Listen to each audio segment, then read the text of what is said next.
Good morning students. आज हम इस वीडियो में कक्षा 5 की गणित की सेट परीक्षा 2 की रिवीजन करेंगे। तो सभी बच्चे सभी प्रश्नों को अच्छे से समझें और इनको अपनी कॉपी में हल करें।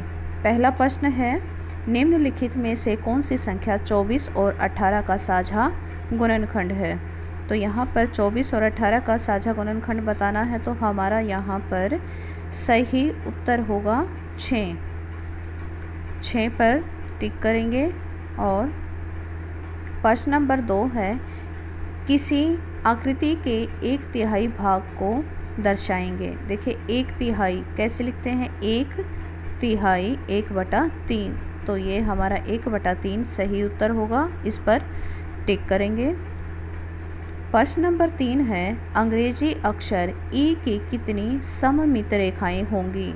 सममित यानी कि बराबर हिस्सों में बांटने वाली रेखाएं होंगी। तो ई को हम कितनी रेखाओं से बांट सकते हैं, सिर्फ 1 से। 1 पर टिक करेंगे। और प्रश्न नंबर 4 है, कौन सी आकृति 1/3 घुमाने पर पहले जैसी दिखाई देगी।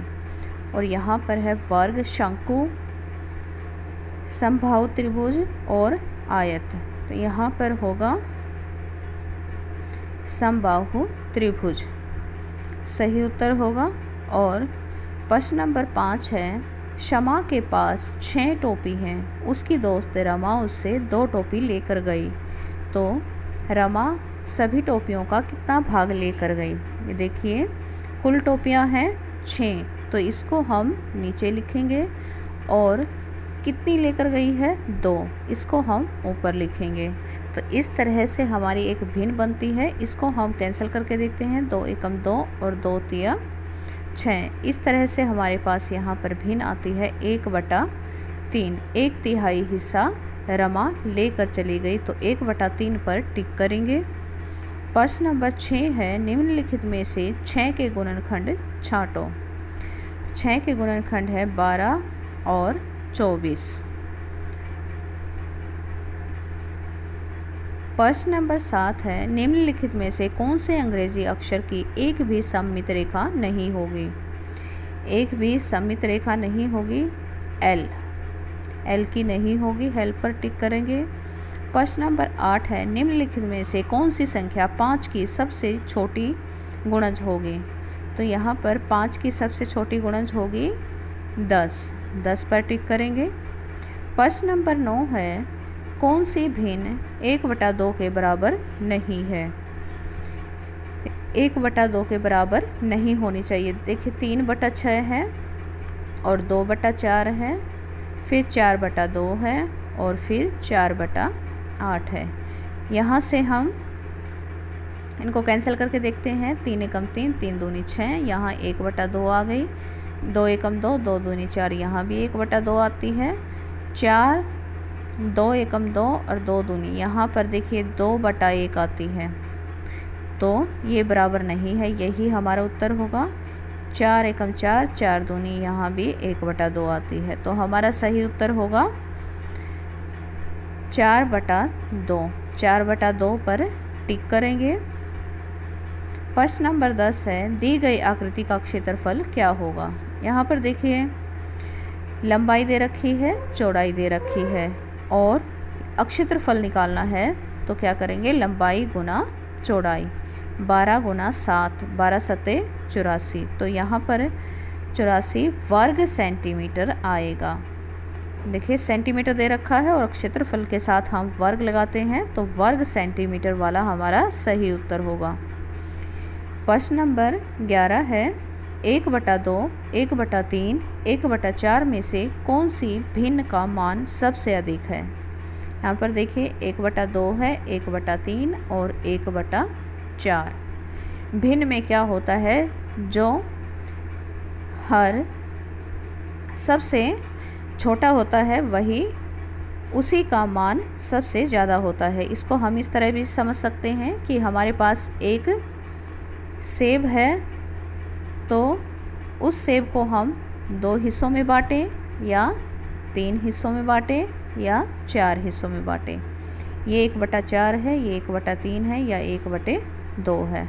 तो बताइए कौन से सेब से हमें ज़्यादा मिल सकती है?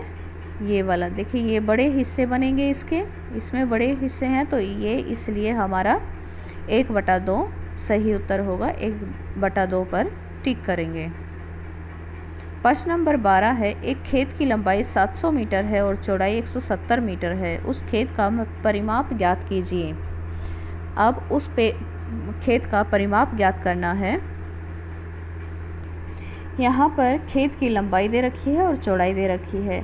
लंबाई और चौड़ाई देखकर आप पता लगा सकते हैं कि ये एक आयत है और आयत का परिमाप पूछ रखा है, तो क्या होता है 2 गुना लंबाई जमा चौड़ाई। और इसमें हम इसका मान रखते हैं, तो क्या होगा, लंबाई है 700 और चौड़ाई है 170, तो 2 गुना 870 हो जाएगा यहाँ से इनको जोड़ के, और इसको हम गुना करेंगे तो यहाँ से हमारा उत्तर आएगा 1740। 1740 सेंटीमीटर हमारा इसका सही उत्तर होगा। 1740 सेंटीमीटर पर टिक करेंगे। प्रश्न नंबर 13 है, नीचे दिए गए चित्रों में से कौन सा चित्र आधा घुमाने पर भी पहले जैसा ही दिखाई देगा?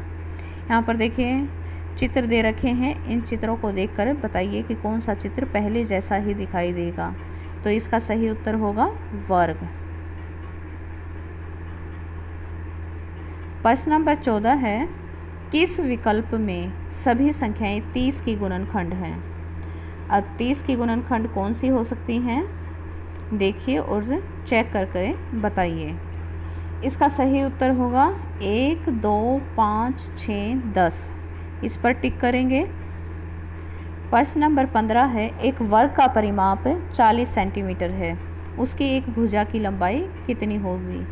यहाँ पर देखिए एक वर्ग का परिमाप दे रखा है 40 सेंटीमीटर और परिमाप क्या होता है 4 गुना भुजा, और इसका मान दे रखा है 40 सेंटीमीटर।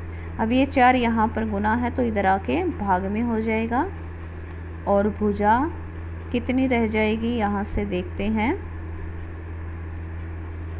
4 एकम 4 और 4 धाई 40, तो यहाँ से हमारा उत्तर आता है 10 सेंटीमीटर। एक भुजा की लंबाई कितनी आएगी 10 सेंटीमीटर।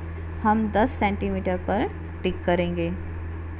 प्रश्न नंबर 16 है, निम्न में से कौन सा शब्द आधा घुमाने पर पहले जैसा ही पढ़ा जाएगा?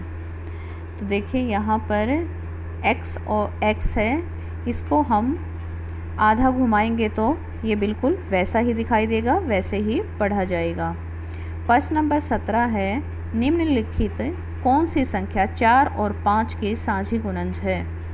तो ये है 20। 20 पर टिक करेंगे। और प्रश्न नंबर 18 है, आपकी गणित की पाठ्य पुस्तक की लंबाई 25 सेंटीमीटर और चौड़ाई 20 सेंटीमीटर है। आपकी गणित की पाठ्य पुस्तक का क्षेत्रफल क्या होगा? अब देखिए 25 लंबाई है और 20 चौड़ाई दे रखी है, क्षेत्रफल पूछा है, तो क्षेत्रफल का फॉर्मूला क्या होता है, लंबाई गुना चौड़ाई। 25 गुना 20 हो जाएगा। अब 25 दूनी 50 और 0, यहाँ से हमारा आ गया 500 वर्ग सेंटीमीटर। ये हमारा सही उत्तर होगा। इस पर हम टिक करेंगे 500 वर्ग सेंटीमीटर। प्रश्न नंबर 19 है, एक वर्ग की भुजा 10 सेंटीमीटर है तो उसका क्षेत्रफल क्या होगा? देखिए वर्ग की भुजा दे रखी है, क्षेत्रफल क्या होता है भुजा गुना भुजा। भुजा 10 है और भुजा गुना भुजा, 10 गुना 10, 10 धाई 100, 100 वर्ग सेंटीमीटर हमारा सही उत्तर होगा। इस पर टिक करेंगे। प्रश्न नंबर 20 है, अरुण अपने एक दिन का 1/4 भाग पढ़ाई में लगाता है तो उसने कुल कितने घंटे पढ़ाई की? अब ये देखिए एक दिन में कितने घंटे होते हैं, 24 घंटे होते हैं, और उसने 1/4 हिस्सा पढ़ाई की। तो यहाँ पर हम इसको कैंसिल करके देखेंगे, 4 एकम 4 और 4 छीक 24, यहाँ से हमारा उत्तर आता है 6, यानी कि 6 घंटे उसने प्रतिदिन पढ़ाई की। तो इस तरह से हमने सेट परीक्षा में आए सभी प्रश्नों को हल करके देखा। आप इन्हें जूम करके अच्छे से समझें या वीडियो को बार बार देखकर अच्छे से समझें और अपनी कॉपी में हल करें। धन्यवाद।